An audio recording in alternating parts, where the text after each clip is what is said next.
efeito colateral aí? Sim, com certeza. Apesar da reposição hormonal ter os seus efeitos e ter Claro. suas indicações, né? A gente não está aqui para dizer que não pode mais fazer reposição hormonal. Mas eu Mas, sempre explico para os meus pacientes que nesse momento que você está tomando aquele hormônio, você está aumentando sim o seu risco do desenvolvimento de varizes.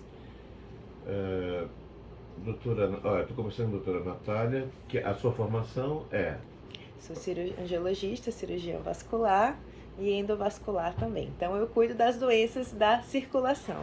Eu brinco que é como se eu fosse uma médica encanadora. Eu cuido dos mais ou caninhos. menos isso. Verdade.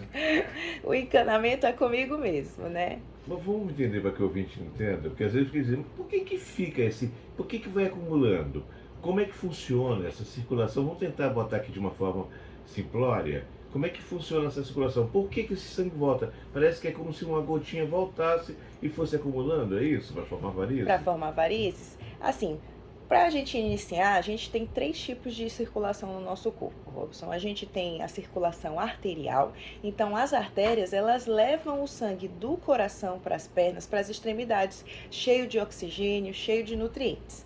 As veias são as que vão levar de volta, elas têm aquela difícil função de vencer a gravidade. Isso. Né? Então elas têm que vencer a gravidade. Para ir é fácil, né? Mas para voltar, para descer a escada é fácil, mas para subir é mais difícil.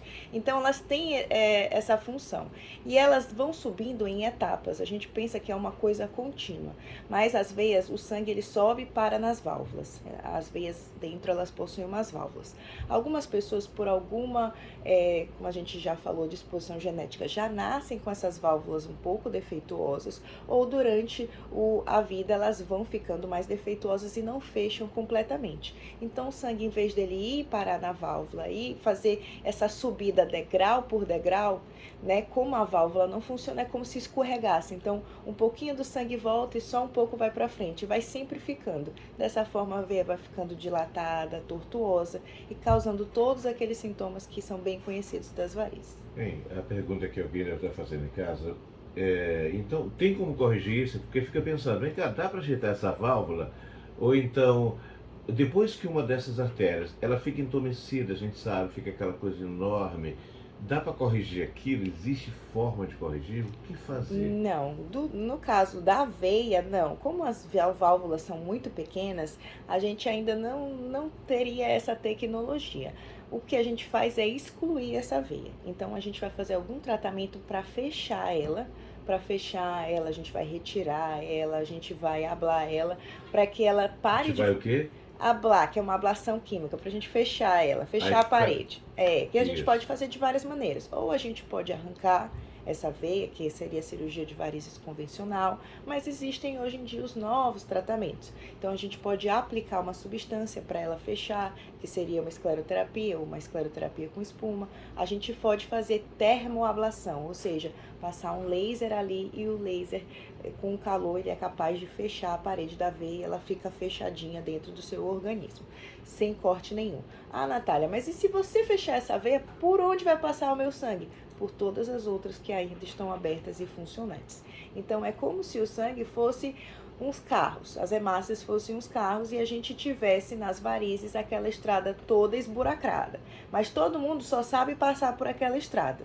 Se a gente elimina essa estrada, o que os carros fazem? Procuram novos caminhos. E com estradas funcionantes, o sangue volta. Então, por isso que quando a gente faz o tratamento de varizes, é benéfico para o paciente, para reduzir todos esses sintomas. Olha, eu estou falando com a doutora Natália, que é da Clínica da Circulação. Eu conversei aqui com o doutor, esqueci agora o nome dele. Tiago. O Tiago esteve aqui, inclusive. E vocês conseguem, porque não é fácil. Esse é um tratamento que em vários lugares eu percebi isso, ele mediu, me falou de valores. Vocês conseguem atuar com valores populares, que não é uma coisa tão simples. Sim. Eu sei disso, tenho amigos que trabalham nessa área, com varizes especificamente. Então não é tão simples, mas vocês conseguem. E eu vi também lá na clínica, que funciona na mesma clínica na clínica São José. São José. Fica dentro da clínica São E José. eu tive um professor que deve estar por lá ainda, agora já está mais velho, foi meu professor em 1900 século passado, foi 78, meu Deus. Acho que é o mestre lá que começou a história na clínica São Marcos. Como é que eu vou esquecer o nome desse Professor médico? Ademar? Ademar. Ah, sim. Aquele Querido caminhar, professor. aquele caminhar tranquilo. Aquela voz calma. Cara, esse Eu gosto cara muito do professor Ademar. é genial. Então ele permanece lá, graças a Deus, está vivo aí. Eu conheço ele desde 78. Foi meu mestre lá e me chamava Eu atenção. acredito que ele não está mais lá, mas ele foi meu professor na Foi. faculdade, um Ah, professor também. querido, então por isso que eu. E eu lembro, na época, ele também estava. Diziam assim, precisamos dissecar uma veia, chama Ademar. Porque não é uma coisa tão simples, né, Sim, Natália? sim, é E verdade. é complexa. Bem, vocês atendem, você atende quantos dias lá na clínica? Como é que é? Eu atendo uma vez por Porque tem uma semana. rotação, né? São Isso, muitos. para todos participarem, mas a gente tem atendimento todos os dias pela manhã e pela tarde. O meu dia é hoje, quinta-feira à tarde, toda quinta-feira à tarde eu tô lá. E aí a gente faz isso, faz consulta, faz exames, já consegue fazer também alguns procedimentos, né? Já faz o diagnóstico e já consegue iniciar alguns tratamentos lá mesmo. Olha, pessoal que está nos ouvindo agora, outro dia eu passei por lá. Fui na procissão de São Pedro, então a gente passou pela frente. É daqui, aí eu olhei, Clínica São José, aqui que fica exatamente a clínica Isso. da Quando você passa na circulação. fachada da Clínica São José, bem na frente tem assim, bem grande, Clínica da Circulação, né? Dentro da fachada da Clínica São José. Então não dá pra Logo errar. depois do hospital que a gente vai, do Hospital Geral, que é o Hospital do Câncer, gente. Bem ali, no Isso, final do exatamente. São Batalhão, lá no final. Bem, jovens também tem problema de varizes? Existe casos assim? Podem ter. Idade também é um fator de risco. Então, com o avançar da idade, o risco é maior de desenvolver varizes. Mas existem pessoas que têm uma carga genética tão forte que aí eu recebo alguns pacientes jovens, mulheres jovens, adolescentes, tudo, que já começam a aparecer algumas varizes desde o início por conta dessa tendência genética que nessa pessoa é muito forte. Mas não é tão comum, é Não incomum. é incomum. A genética é que define mesmo o processo. Isso. Natália, a respeito de pessoas dizem assim, eu uso meia de compressão, fica tudo certo. Existem mecanismos que sejam paliativos para esses casos que não cheguem ao extremo de uma Sim, sim. cirurgia? As meias de compressão elas são uma grande aliada no tratamento das doenças venosas. Por quê? Quando a gente usa essa meia de compressão, que todo mundo reclama, é apertada, Natália. Mas justamente ela é apertada porque ela deixa comprimidinha as veias profundas, o músculo. Então o que ela faz? Ela aperta para ajudar o sangue a subir. Então, e uma informação muito importante que às vezes as pessoas que usam meia de compressão acabam errando é assim, essa semana a minha perna está inchada, então eu vou dormir com a meia, né? Ou então assim, eu vou chegar em casa e vou usar a meia. A meia ela te ajuda contra a gravidade, então ela aperta contra a gravidade. Então ela só vai ser útil para você quando você está sentado, quando você está em pé, quando você está fazendo as suas coisas, quando o seu pé está mais baixo do que o seu coração. Quando você está deitado, que as suas pernas estão no mesmo nível do teu coração, ela está mais te apertando do que te ajudando. Então, não faz muito sentido. Então, às vezes, teve paciente que me falou assim, doutora, mas eu uso a meia e não melhorei nada. Como que você está usando a meia? Estou usando à noite, porque durante o dia é muito quente. Eu uso para dormir. Aí Nada a ver, eu falei, né? mas está usando errado. Errado, totalmente errado. Completamente errado. Então, hoje em dia, eu acabo dando essas dicas. Outra coisa que reclamam muito das meias é que elas são feias. Que parece uma perna de boneca de pano e tal. E eu vim aqui trazer uma excelente notícia. Hoje em dia não é mais assim. Ainda existem essas meias sim, mas hoje existe meia preta, meia igualzinha àquela meia fina, meia colorida, meia de corrida. Então eu brinco que hoje em dia não tem mais desculpa. As meias já são bonitas, dá para usar e ninguém vai perceber que você está usando uma meia de compressão. Não dá para perceber a diferença da meia de compressão para aquela meia fina. Você falou nisso que a alimentação é importante, que a gente nasceu para se mexer, né? Então, Exatamente. o fato de não ter uma vida sedentária, ela pode acelerar esses processos se você tem uma predisposição. Com certeza. Robson, eu tenho muitos pacientes que vêm no meu consultório, principalmente depois da pandemia, que queixam de muitas dores nas pernas, dor e cansaço nas pernas, pacientes jovens. E aí a gente faz o exame, faz o estudo da circulação e eles nem possuem varizes. Então por que eu estou tendo sintomas de varizes, Natália? Como eu falei, as veias, elas tem que vencer a gravidade. E uma das coisas que ajuda é a musculatura da panturrilha. Eu brinco que a panturrilha é o coração que a gente tem lá nas nossas pernas e quando a gente está caminhando, ela vai comprimindo e ajudando o sangue a subir. Se a sua musculatura ela está fraca porque você é sedentário e não faz nada, ela não bombeia com tanta força. A bomba não consegue apertar tanto. Então, nesses pacientes, a gente tem sintomas que parecem sintomas de varizes, mas não é às vezes que não estão funcionando, é a bomba que não está legal. Por exemplo, que sintomas são esses? Por exemplo, de você sentir um cansaço no fim do dia, uma dor na perna, uma dor cansada, aquela perna pesada no fim do dia. Isso pode ser somente porque a sua bomba muscular ela está mais enfraquecida. E é muito mais fácil de resolver. Só você começar a fazer exercícios, fazer uma caminhada 30 minutos por dia, fazer bike, né? Fazer bicicleta.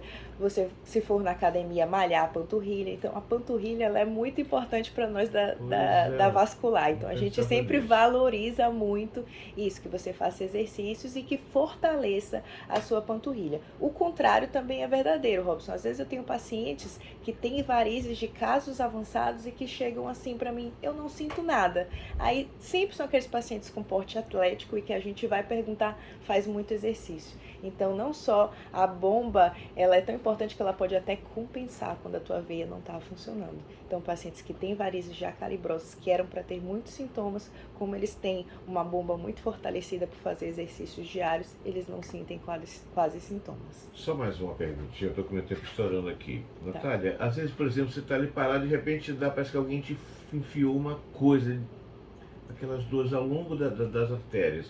O que pode identificar? Pode ser alguma coisa relacionada com a minha circulação, por exemplo?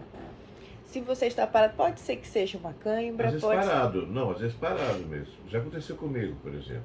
Eu sou um paciente meio complicado, né? Eu tenho 2 estentes por aqui, tive já quase um infarto, quase, não chegou a isso. Mas eu tenho diabetes também. Por exemplo, onde a diabetes ela traz tantas dificuldades traz. nas coisas E a diabetes ela vai causando um entupimento progressivo das artérias, né? Vai fazendo aquelas plaquinhas de gordura e que vão entupindo as artérias. E onde pode dar infarto no coração, pode dar AVC, isso faz na circulação toda. E nas pernas e nos braços vai fazendo o entupimento das artérias.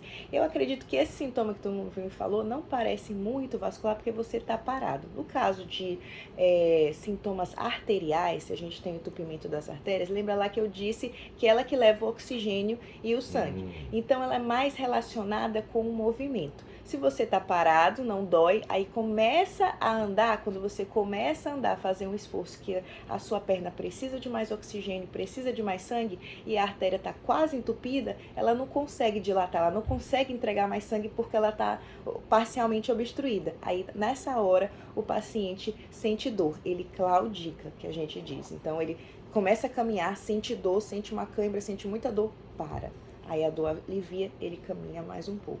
Ele tem dificuldade de subir rampas, de subir ladeiras, que são exercícios que precisava de mais oxigênio. Só que o diabetes também afeta o nervo, a inervação. Ele faz uma parestesia. Então, o que ele faz? Ele vai destruindo a circulação e a bainha de mielina, que é onde passa a condução. E aí, esses pacientes começam a sentir dor nas pernas. Essa primeira fase. Na segunda fase, ele não tem sensibilidade nenhuma. Por isso que o diabético bate o pé, machuca e não percebe. Já é quando dessensibilizou, quando o nervo não funciona mais. Vai direto na bainha de mielina. E vai destruindo. Estou tentando lembrar minhas aulinhas aqui de anatomia, que ela protege exatamente, olha só. Exatamente, então, da condução. E então, também ele vai entupindo o vasinho, que é o vaso nervório, que é o vasinho que inerva. Que doença maldosa, hein? Demais. Silenciosa e maldosa. Maldosa. E eu sempre falo, é uma das mais graves. Quando eu falo assim, gente, tem diabetes, eu falo, olha, é uma doença muito grave que você tem. Não leve, não ache que é uma coisa leve. Porque silenciosamente, quando você está achando que não está sentindo nada, se você não cuida das suas taxas glicêmicas, Natália, como que eu posso fazer então para eu não ter essas complicações do diabetes? Deixe sempre a sua curva glicêmica no controle, as taxas todas controladas, tenha uma alimentação saudável e o tratamento do diabetes é multidisciplinar. Se você tem um